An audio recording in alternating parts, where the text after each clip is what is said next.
Bonjour, quel plaisir de t'accueillir aujourd'hui pour cette méditation de l'Évangile avec l'Angélus. J'aimerais que tu prennes quelques instants pour te connecter à ton cœur, parce que le texte que nous allons explorer ensemble touche à l'une des grandes préoccupations de notre époque, la place des biens matériels dans nos vies. Tu sais, il est parfois facile de croire que notre sécurité et notre bonheur reposent sur ce que nous possédons. Pourtant, la parole de Dieu vient régulièrement renverser cette perspective et nous invite à regarder plus loin, plus haut, vers l'essentiel.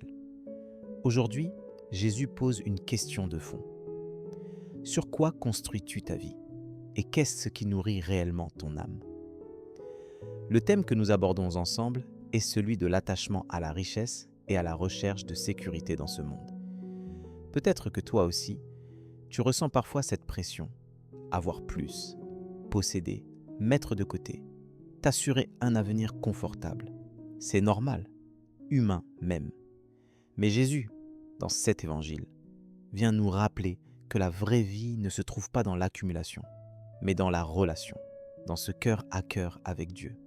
Ce texte n'est pas seulement un avertissement contre l'avidité, il est aussi une invitation à vivre autrement, à investir dans ce qui a une valeur éternelle. Pour entrer dans cette réflexion, je te propose de lire ensemble l'évangile du jour, qui se trouve dans Luc chapitre 12, versets 13 à 21. En ce temps-là, du milieu de la foule, quelqu'un demanda à Jésus, « Maître, dis à mon frère de partager avec moi notre héritage. » Jésus lui répondit, « Homme, qui donc m'a établi pour être votre juge ou l'arbitre de vos partages ?» Puis, s'adressant à tous, « Gardez-vous bien de toute avidité, car la vie de quelqu'un, même dans l'abondance, ne dépend pas de ce qu'il possède. » Et il leur dit cette parabole. Il y avait un homme riche, dont le domaine avait bien rapporté. Il se demandait, « Que vais-je faire, car je n'ai pas de place pour mettre ma récolte. » Puis il se dit, « Voici ce que je vais faire. Je vais démolir mes greniers, j'en construirai de plus grands, et j'y mettrai tout mon blé et tous mes biens.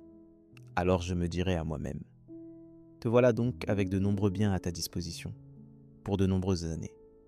Repose-toi, mange, bois, jouis de l'existence. » Mais Dieu lui dit, « Tu es fou, cette nuit même, on va te redemander ta vie. Et ce que tu auras accumulé, qui l'aura?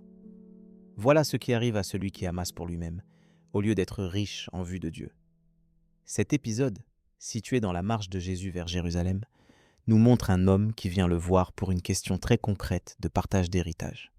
Jésus, en bon maître, ne se laisse pas entraîner dans le conflit, mais il élargit la perspective pour tous ceux qui l'écoutent. Il parle directement à la soif de sécurité, à la tentation de tout miser sur ce que nous pouvons contrôler ou posséder. C'est un renversement radical. Pour Jésus, la vraie richesse ne se mesure pas en avoir, mais en être. Il invite à une confiance, une dépendance qui bouleverse nos logiques humaines. Tu vois, ce que Jésus souligne ici, c'est la fragilité de nos certitudes matérielles. Ce que tu accumules, aussi rassurant que cela puisse te sembler, peut s'envoler du jour au lendemain. Luc chapitre 12, verset 15 t'invite à entendre Jésus te dire « Gardez-vous bien de toute avidité, car la vie de quelqu'un, même dans l'abondance, ne dépend pas de ce qu'il possède. » Peut-être que tu portes toi aussi cette inquiétude, ce désir de t'assurer que tout soit bien en place pour demain.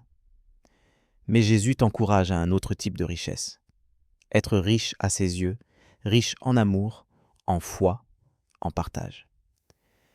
La parole de Dieu ne te condamne pas pour tes besoins ou tes projets, elle vient déposer en toi un appel à la confiance.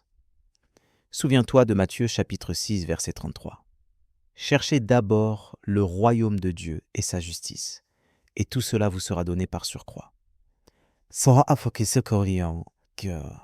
Trouver cette paix et cette sécurité ne se fait pas dans l'agitation ni l'angoisse, mais dans l'abandon confiant, dans la certitude que Dieu prend soin de toi, qu'il connaît tes besoins avant même que tu les exprimes. Alors, comment mettre en œuvre cette parole aujourd'hui? Je t'invite à faire un pas concret. Commence ta journée ou termine-la en demandant à Dieu de réajuster ton cœur, de t'aider à détacher ton regard de ce qui passe pour l'orienter vers ce qui demeure. Prends le temps de remercier pour ce que tu as déjà reçu et ose la générosité, même à petite échelle. Donne, partage, encourage. Comme il est écrit dans Hébreux chapitre 13 verset 5. Que votre conduite ne soit pas guidée par l'amour de l'argent. Contentez-vous de ce que vous avez, car Dieu lui-même a dit « Jamais je ne te délaisserai, jamais je ne t'abandonnerai ».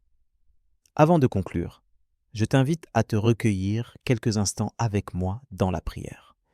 Laisse ces mots descendre dans ton cœur, là où Dieu veut te rencontrer aujourd'hui. Père, je viens devant toi avec simplicité et humilité. Tu connais mes inquiétudes, mes peurs, mes désirs de sécurité et parfois même mes attachements secrets.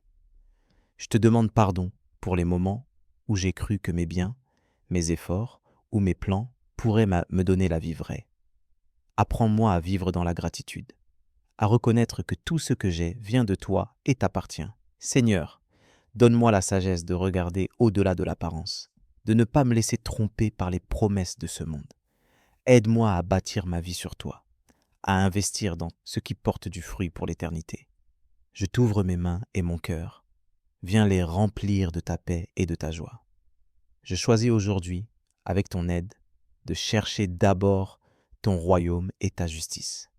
Apprends-moi à être généreux, à partager ce que tu me donnes avec ceux qui en ont besoin.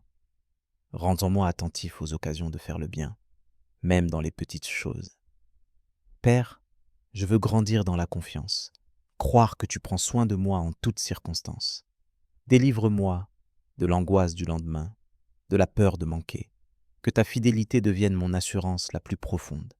Je te prie pour les frères et sœurs qui traversent des temps d'incertitude financière ou de manque. Viens les rassurer, leur montrer qu'ils ne sont jamais seuls, que tu es le Père qui pourvoit en tout temps. Ouvre des portes de bénédiction là où il y a des besoins.